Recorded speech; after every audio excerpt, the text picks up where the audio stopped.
By BRIAN MELLEY, the Associated Press Los Angeles.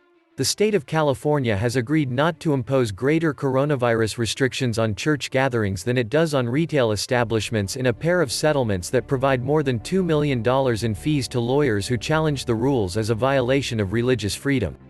A deal approved Tuesday by a federal judge comes after lawyers for a San Diego-area Pentecostal church took their challenge against the state to the U.S. Supreme Court 3 times and won. The settlement includes a permanent injunction in line with Supreme Court rulings that found restrictions on houses of worship cannot exceed those on retail businesses, attorney Paul Jonna said. If they're gonna restrict Costco to 50%, then they can do the same thing to churches, Jonna said. But what they were doing before, as you may remember, is they were keeping those places open and they were shutting down churches, at least in California, completely. The settlement has little practical impact after a Supreme Court ruling led the state in April to lift limits on indoor worship.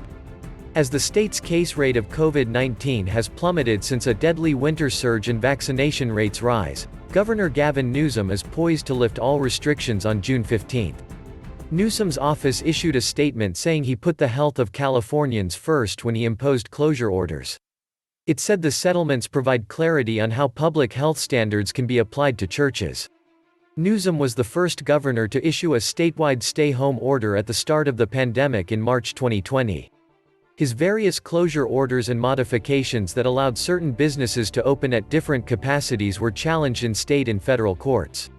The public health orders were generally upheld until religious groups won a string of victories after a change in the Supreme Court makeup last year when liberal Justice Ruth Bader Ginsburg died and was replaced by conservative Justice Amy Coney Barrett.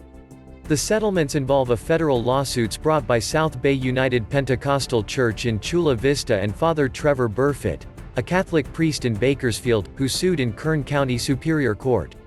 Lawyers for the Thomas More Society, a conservative public interest law firm, will receive $1.6 million in legal fees in the South Bay case and $550,000 in the Burfitt case.